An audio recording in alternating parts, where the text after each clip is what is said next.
Nail salons have become so common across Canada that it's easy to forget what a huge change they represent. You barely saw them 20 years ago, and now they are everywhere. The story of their growth combines two great forces: the global tides of immigration, especially from Vietnam, and the determination of a Hollywood actress. Joe Schlesinger examines an industry that he found to be an inspiration. Nails, nails everywhere. Nail salons by the thousands have sprouted throughout the centers of our cities and spread to the malls of our furthest burbs. They have become, along with cappuccino cafes and sushi restaurants, symbols of Canada's 21st century urban landscape. How about 10:45? Most of the manicurists are Vietnamese refugees who got into the business because it was easy to get a job. It's harder to get into a factory because you don't have the English. But to a nail salon, as long as you know how to do pedicure, manicure, you can still get the job. Melanie Ha, now owner of a nail parlor in Thornhill, a Toronto suburb, is one of the tens of thousands of Vietnamese refugees who came to Canada after the communists took over the country in 1975. So many of them turned to the nail business that they transformed it. What was once a swank industry for the well-to-do now caters to the masses of women who used to do their own nails. 5 for Nancy. Prices are down, way down. A manicure costs anywhere from $7 to $50 in a traditional upscale spa. But around $20 seems to be the benchmark. That's what it cost decades ago, when a dollar was still worth a lot more than it is today. That has brought in a wave of regulars, so much so that the place has the air of a social club. It's become like a Saturday afternoon date with the girls. A little 2-hour indulgence.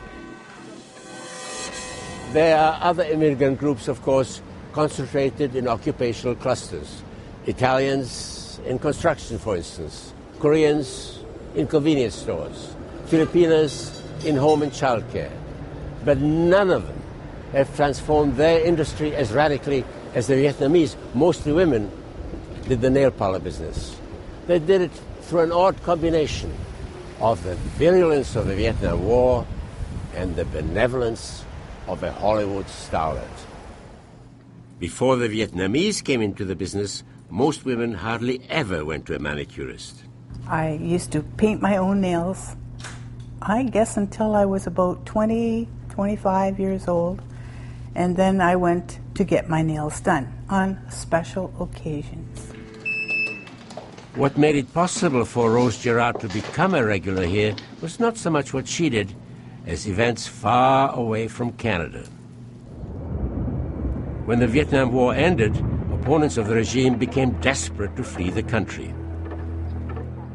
Our parents left in the middle of the night to avoid communism because they wanted to be free. So just one night they decided to jump onto a boat and take a risk. A risk indeed. Tens of thousands of the boat people were hijacked by pirates or died because their rickety, overcrowded vessels sank at sea. As many as 1 million, though, made it to start a new life elsewhere, more than 100,000 of them in Canada. The success of the Vietnamese refugees in the nail business would not have been possible without the help of a Hollywood actress. Her name, Tippi Hedren. She was known mostly for her roles in producer Alfred Hitchcock's thriller movies. In 1975, having heard about the plight of the first wave of Vietnamese, she went to a tent camp for refugees near Sacramento to help the women there find jobs. When the women admired her long, brightly painted nails, Hedren brought in her personal manicurist to teach them the skills of the trade. Every time I drive by a new area that I haven't been in and I see one of the Vietnamese nail salons, it's always just a very heartwarming kind of feeling for me. I just kind of get this inner smile, saying, gee, I was part of that. Not just a part, but the godmother of them all. From the handful of seeds Tippi Hedren planted, Vietnamese-run nail parlors sprouted and spread throughout the U.S. and inevitably to Canada. It grew so fast. It went from the West Coast and just traveled like wildfire across to the east. Ha and Tao Nguyen, who were born in a refugee camp in Hong Kong, grew up in their parents' nail parlor in Canada and started working there when they were only 13. We picked it up pretty quick. Although the twins got a university education, Tao in law school and Ha in science, they decided to return to the nail business and now own a salon in Kitchener, Ontario. One reason? Just being your own boss. Nothing really beats that. The other? We decided to revolutionize the industry. We got to do it our way. And in that sense, it made it worth it for us to get back into the industry. Ha and Tao represent the second wave of the Vietnamese nail revolution. Their highly decorated, spacious salon is a far cry from the modest places that were first opened back in the 90s by newcomers who had neither the twins' savvy, skills, or money. They were people thrown up on a distant shore with no resources except their determination to survive and prosper. Amy, can you do manicure with Jenny? People like John Tan, one of the original boat people who started out in Canada, as so many other immigrants did and still do, at the very bottom. Beginning, I wash dishes when I go to school. John was 11 when he and his older brother escaped in a boat. Very dangerous. Very, very dangerous. He spent 2 years in a refugee camp in Malaysia before coming to Canada. After many years of hard work, he ended up running a Vietnamese restaurant in Vancouver. I opened just 2 years, and after that, my business so-so. With business slow, he and his wife, Helen Nguyen, hedged their bets. Helen took a manicure course. When her sister Nancy, also a manicurist, joined them, the die was cast. So that's why that time so I say, Helen, so we with me to go to business first, and we working together. So they did. 4 years ago, they bought this nail salon on a stretch of downtown Toronto that has 2 or 3 of them in just about every block. Good morning, Manny. How may I help you? Theirs is very much a family business. It's not just Helen and Nancy working together. Their sister Judy also works with them.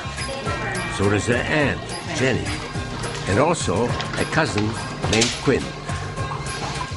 As for John, he sold his Vancouver restaurant and now does everything around the place but nails. You know, as long as the whole family, the sister, the brother, they all do nails, they all know how to do it, they can start a business. It is this traditional tightness of families in the old country that has helped cement the hold the Vietnamese have on the industry. But that success did not come without problems. The main one, an issue that these days affects everything from hospitals to homes, hygiene. The reputation of Vietnamese-run nail salons was tarnished in recent years by reports of lax sanitation. Complaints ranged from inadequate sterilization of equipment to harmful chemicals.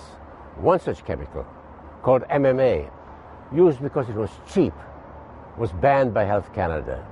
But because of a lack of regulation of the industry, enforcement was slow.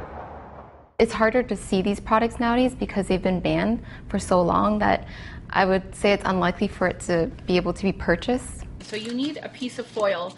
What's still needed, though, says Jessica Ellison, a nail expert and teacher in Toronto, is a nationwide system of licensing. What worries me is the lack of unification across the country in education. For example, if we don't have licensing as estheticians or nail technicians, then what kind of licensing or regulation are educators following? Most symbolic of all these problems are the thrones of the nail empire, pedicure chairs. How do I turn this on? They are elaborate affairs.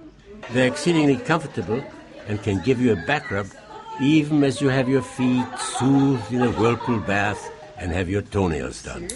One small hitch, the water. Unless you see them physically take apart the filter and dump out that 10 pounds of dead skin, you're pretty much sitting in a recycled water that everybody else sat in before yourself. Wow. The danger? Being infected with fungus or plantar warts. There are solutions. We kept it simple with the basins where the water comes out the top and it drains out the other end. No filters. No whirlpool action no or anything. Gimmicks or anything like that. Yep. Another, a lot more expensive solution, new chairs with filters that are easily cleaned. John Tan spent $32,000 to replace 8 chairs that were only 5 years old. I know it's very expensive, but I want to get the chair more people's safety. So the chair is more safety more and more comfortable. In this respect and everything else, the nail business is still in constant change, both in how nails are done and who does them. The most recent development, going beyond one-color nails to multi-hued designs, paintings really, limited only by nail size and artistic imagination. The nail is now the art world's smallest canvas. The people in the business are changing too. 20 years after the influx of Vietnamese salons started, the pioneering wave of boat people has all but dried up, and more new recruits come from somewhere else. People like Lana Yerochina, a teacher who came to Canada from Kazakhstan 13 years ago. Since her credentials weren't recognized here, she ended up in all sorts of jobs, the last 6 years of them in a bakery. You're spending there like almost 80 hours a week. And I was getting tired. And I decided to quit my job and start looking for something different. And so she did, in a Vietnamese salon. If you know what you're doing, doesn't matter what nationality you are. The story of the tens of thousands of Vietnamese women who, with a little encouragement and a lot of hard work, persistence, imagination, built their own ladder to success, should serve as an inspiration to all the newcomers to this country struggling to find a foothold in our sluggish economy. Joe, these salons have succeeded because the prices are so low. Have these women been exploited? Yes, at the start, many of them were exploited, working long hours for low wages. New immigrants frequently are. Nowadays, though, manicurists are better paid and can make $1,000 or more a week. But for all of them, this was an unrivaled opportunity to better themselves. What I find remarkable is how this group of people, with all the disadvantages that immigrants have, plus the ones women face in trying to enter the marketplace, and yet they've managed against all odds, with no skills, no precedence, and imagine, no subsidies whatsoever, to create what is not just a changed industry, but in effect a new one. Business in the old traditional nail salons always suffered in hard economic times. The new nail parlor industry hasn't just survived in the economic downturn of the last few years, it has boomed. Seems to me that our economic gurus, whether in government or academia, would do well to see for themselves how strong the enterprise of the weak can be by going out to have their nails done. Joe, thank you. Thank you.